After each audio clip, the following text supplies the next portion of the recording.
What's up, guys? West Coast Picks here, and what I have here is the Locksport Vise 2.0. So if you guys remember a video or two back, I showed you this Locksport Vise that I made, 3D printed. And basically when I designed this, it was just designed around parts that I had lying around. And, you know, I threw it together quickly, wasn't well thought out.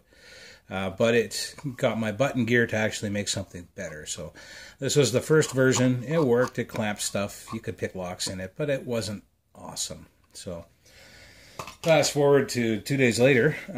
This is the Locksport Vise 2.0. And this video is actually going to serve as a basically a assembly guide and a parts list. For when I upload everything to Thingiverse, I'm going to have a link to this video that people can come and watch this video to see how it's put together and what parts they're going to need to actually assemble this. So first we'll go over what it actually consists of. If you remember the first one, it's a far cry from this one. Anyway, what we have is the top portion, our plug adapters, and a bottom portion. So the files will be segregated as such. The top portion, which will be these three pieces here, will all be one file. So this knob and the two halves of the jaws will be one file. And the other file, one of the other files will be the base, and the third file will be the plug adapters.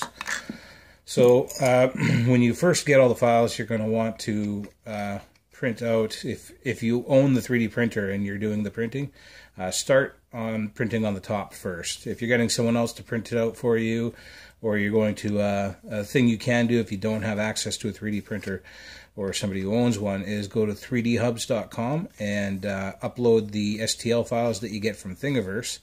And you can find people in your area that own 3D printers that will print them out for you for very little cost. Actually, you could probably get all this stuff printed out for like 15 bucks or something like that, 10 or 15 bucks, depending on the guy and stuff like that. But anyway, 3dhubs.com is good if you need access to a 3D printer but don't know anybody who has one or owns one. So, and it's all on the up and up. It's people in your area, so you can go and meet them after and go pick it up. It doesn't have to be mailed to you or anything like that. So anyway, so start printing on the top first. You print out the two halves of the jaw and the knob first, and that's because everything needs to be epoxied up here. So once these three pieces have been printed out, it's all one file, the top portion. Once it's printed out, then you can start your print on the bottom, and you're going to get some epoxy. I get this from the dollar store at Hero, it's called. It's pretty decent epoxy. It's 5-minute epoxy. It's $1 for a tube, so epoxy is pretty cheap these days. So you're going to need some epoxy, and the parts you're going to need are, this is a 5/16 lag bolt. It's a slotted lag bolt, so it's got no head or hex or anything like that. It's just a lag bolt, carriage bolt kind of thing. And it's slotted, so if you notice the printout, there's actually a square at the bottom of this knob that the hex bolt actually has a square too. So it drops right in there, and you just put a bunch of epoxy in there, slide the bolt in, snaps right in, and it sits in there good. The epoxy is just so it doesn't come out, but it is slotted, so even if you didn't have epoxy, it would still work. It would be a pain in the ass because the knob would be moving around. So you just epoxy the knob in there, and then you get a 5/16 washer. Washer's not like a necessity. It's not necessary, but it's nice to act as a bearing against the jaws. Just it's a lot nicer. It cuts down on the friction. So yeah, that's it, a 5/16. This one is 7-inch. You can use whatever size you want. It's nice to have that little relief right there where there's no thread. But you don't need to. You just get whatever size you want. This one was 7-inch, but I've trimmed it down. And I think it's like 6, maybe just under 6 right now. No, it's about 6 even. So yeah, I've cut an inch off of it, but so you can get a 6-inch if you want. And then you epoxy the 5/16 nut into the other half of the jaws, into the left half of the jaws. And there's a slot for a nut, and you just put a little bit of epoxy in there, slam your nut down in there. Good to go. Let the epoxy dry. While you're doing that, you get some 1/4-inch aluminum bar, or you can use steel or whatever, any kind of metal bar, 1/4-inch. This was $5 Canadian at Lowe's. So American Home Depot is probably like $3 for this same bar. It's 1/4-inch and it's 3 feet long, and you don't need that much. It's less than a foot for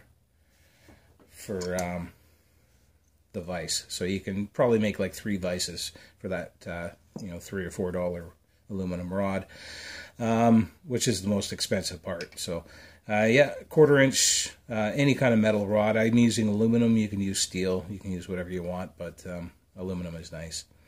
And you're going to want to cut them down to size. It depends on how wide you want to be able to open your vise. My vise will actually have quite a bit of capacity, like pretty much like 5 inches, which you don't really need. You could make it, 3-inch or whatever. But anyway, cut the rods down to the size that you need. A good idea is just cut it to the same size as your bolt at first. So if you got a 5-inch bolt, just make 5-inch stays, and that should be good. And then put epoxy down in the holes on this is the right hand jaw. So you put epoxy down in the holes for the stays. Put your stays down in there once you've cut them to size, and let all the epoxy dry on the knob, on the stays, and on the bolt. And while that's drying, your base is printing out, and by the time your base is done, the epoxy will be all set, and you can just assemble everything. You'll have what you have right here after your base is done printing, and then you can start printing your plug adapters while you assemble this. The base itself, for parts, all you need is the bolt in the bottom. This is a 1/4-20 bolt, so it's 1/4-inch, 20 threads per inch. 1.5 inch long, so it's an 1.5 inch long bolt with a washer and a 1/4-20 wing nut, and that's just to use the wing nut to cinch down. So basically, to assemble this thing, you will put your stays into the other half of the jaws, throw your bolt in there, it goes to the back here, and once it gets to the bolt, you're going to have to thread it in. So you can from here just assemble it now, but we'll cinch it down a little ways before I do that.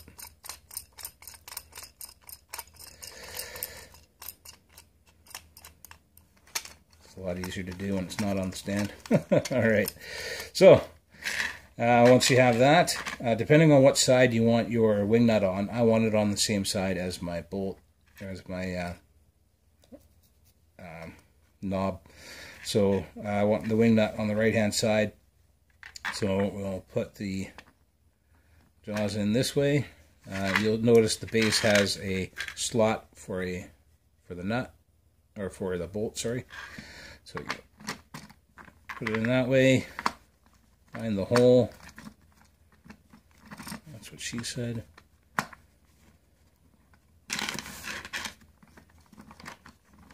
There it is. Once you find the hole, you just push the bolt through, line up the hex, drop it in. You don't want to epoxy this in because you want to be able to disassemble this vise, and for portability. And then you just drop the washer on, put your 1/4-20 wing nut on. There we go. And as you can articulate it the way you like it, get it to where you want. Cinch it down nice and hard, not going anywhere. And there you go. Your vise is fully assembled, fully usable. And you have all the plug adapters as well. So the plug adapters are pretty much for every plug type that you're going to encounter. My favorite one happens to be this rim cylinder adapter, because these are a pain in the ass to put in a vise. If you ever tried getting one of these in a regular vise. But with the adapter, you know, slide it in there, cinch it down,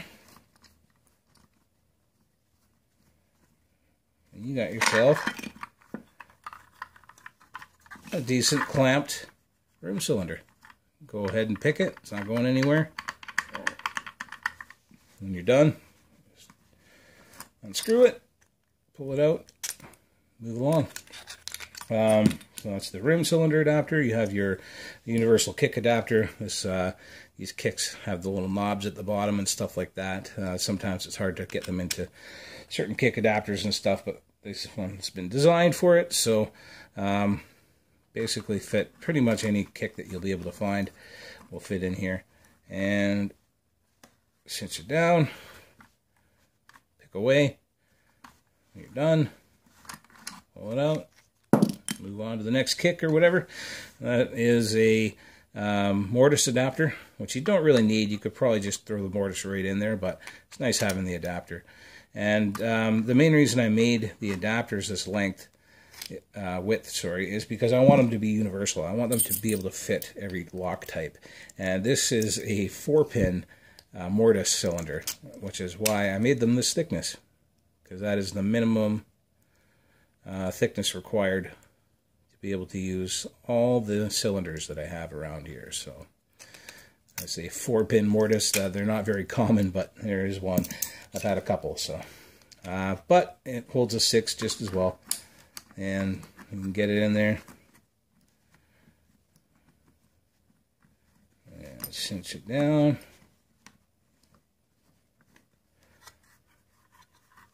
Nice and tight, not going anywhere. Lock it up, use it, pick it. Looks good. And you're done. Pull it out, drop it out, and you're good to go. And last but not least, of course, you have your Euro adapter, which, just to show you, it will hold a full-length Euro as well. This is a very heavy full-length Vise Euro, and I think I got this from Potty 314, this Euro. But as you can see, fits in there nicely, cinches down nice and tight, not moving anywhere. Pick with impunity. It's not going to wobble around or anything like that. It's actually pretty nice. And this vise is a far cry from the first version that I came out with. I even changed the base, is a lot beefier. Everything's beefier. The compartments, there's 4 compartments on the base for version 1. This one's got 3, so we've got a nice long compartment here, which will hold things like your pry bar or your plug follower, where the quarter ones would not hold big things like that. But that is everything with the Locksport Vise 2.0. Very, very happy with this build. It's amazing the difference between building something with the parts you had lying around, designing it with the parts that you had lying around, and then going out and actually getting parts with the design in mind. So this is what it can be, and it is a lot nicer than that. So, Locksport Vise 2.0, very, very cool vise.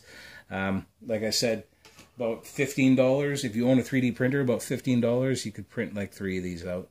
That's including the hardware and everything. So, yeah, totally worth it if you got a 3D printer or access to one. Good for portability. The whole thing is still really light. The heaviest thing is obviously the bolt, but aluminum stays. All 3D printed plastic. The infill I have at 20%. You could up the infill if you feel like making it a little bit more robust, but I've been using this for all day now, and 20% seems to be holding up. So if I do have problems with it, I'll up the infill percentage. You might want to just retroactively just to make sure that you're not going to have any problems, but I'm pretty sure you won't. With 20% infill is pretty good. And yeah, so that is the Locksport Vise 2.0. I'm going to throw some felt down on the base here.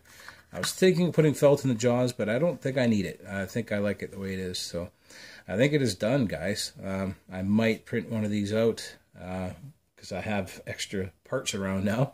I might print one of these out and have a giveaway or something like that. I'm not sure, but this video is more of a resource for people from Thingiverse who are going to print it out and want to build one of their own. So all the hardware is listed here, and the steps to build are listed here. So there you go, guys. Any comments, questions, or concerns, or anything like that, you can leave a comment down below, and I'll talk to you guys later.